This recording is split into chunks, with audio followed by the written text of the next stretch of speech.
The topic about the time value of money is extremely important.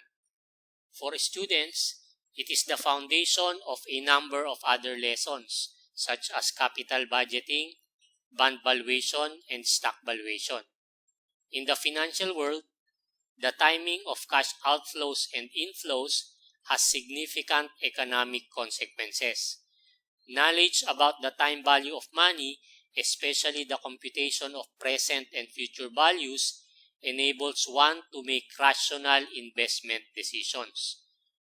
The basic idea behind the time value of money is quite simple. Your $1 today is worth more than a dollar that you will receive at some future date.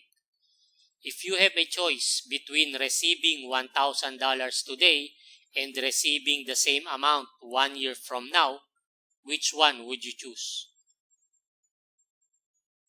You must choose receiving it today. One reason is that you can invest the money like in a time deposit and have more than $1,000 after 1 year. That is, the $1,000 plus the investment return, which in the case of time deposit is called interest. Another reason is, in case you want to spend the money to buy certain items, you will most likely be able to buy more items with your $1,000 today than with $1,000 1 year from now. Why? Because of inflation or the increase in the prices of commodities. As time goes by, the prices of most goods and services normally increase, causing the purchasing power of money to decrease. Therefore, $1,000 today will buy more amount of goods and hence is worth more today than the $1,000 1 year later. So clearly, the earlier the identical sum of money or the same amount of money is received, the better. In evaluating financial values and making decisions, either present value or future value techniques can be used. Present value techniques measure cash flows at the start or beginning of a project's life or at time zero, while future value methods measure cash flows at the end of a project's life. Present value is the current value of a future sum of money or of a stream of cash flows given a specified rate of return, while future value is the value at some future time of a present amount of money or of a series of payments evaluated at a given interest rate. By the way, the rate of return here is interchangeably known as discount rate, cost of capital, opportunity cost, and required return. Going back to the distinctions between present value and future value, present value is just like the cash in hand today, whereas future value is the cash you will receive at a future point in time. To determine a cash flow's present value, discounting is used. That is why present value is sometimes referred to as present discounted value. To find a cash flow's future value, compounding is employed. For the most part, financial managers are inclined to rely on present value techniques because they make decisions at time zero. And as you will likely realize later on, present value is more useful in financial decision making. A very important consideration in time value of money calculations is the cash flow patterns, which could be a single amount, an annuity, or a mixed stream. Single amount is a lump sum amount, either currently held or expected or anticipated at a future date. From the word single, it should be obvious that the cash flow occurs only once.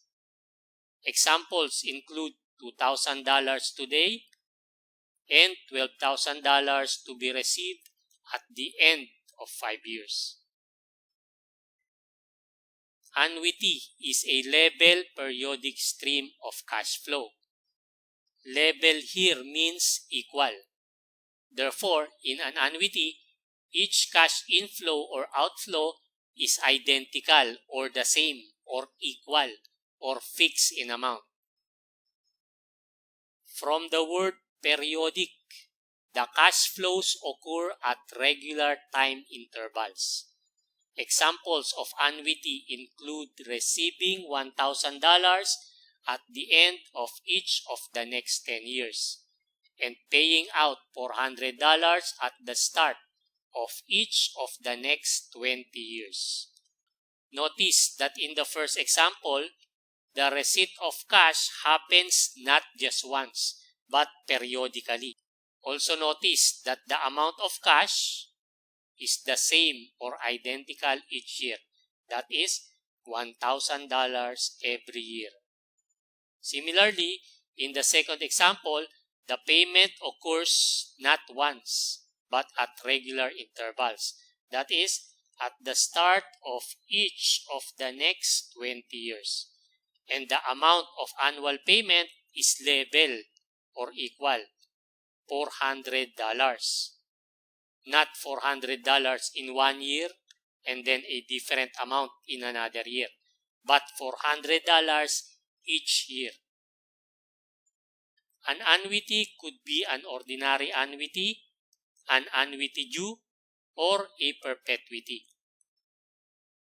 In an ordinary annuity, the cash flow occurs at the end of each period for a fixed term, while in an annuity due, the cash flow occurs at the beginning of each period, also for a fixed term. A perpetuity, in contradistinction with an ordinary annuity or annuity due, is one for which the cash flow happens not for a fixed term or period, but continues indefinitely, or as some say, occurs forever, or at least until the end of the world. The description of perpetuity is very easy to remember and recall if you know the meaning of the related word perpetual, which is never-ending. In contrast with an annuity, which is a series of equal cash payments or cash receipts, mixed stream is an unequal periodic stream of cash flows that reflect no particular pattern. An example of a mixed stream is receiving $200 at the end of the first year, $900 at the end of year 2, $1,500 after another year, and $1,500 at the end of the fourth year. Another example is paying out, because notice the negative sign here signifying payment or paying out $800 at the end of year 1, then receiving $2,000 at the end of year 2, and finally receiving another $900 at the end of the third year. Time value of money problems can be solved using formulas and a basic or scientific calculator, present value and future value tables, otherwise known as financial tables, plus a basic calculator, a financial calculator, or a spreadsheet like Excel or other computer softwares. If you are a student in the Philippines, it is very likely that you are not allowed during exams to use a financial calculator, a spreadsheet, or any other computer software, or even a scientific calculator. For that reason, in this video series, I will only be illustrating the use of formulas and financial tables with a basic calculator.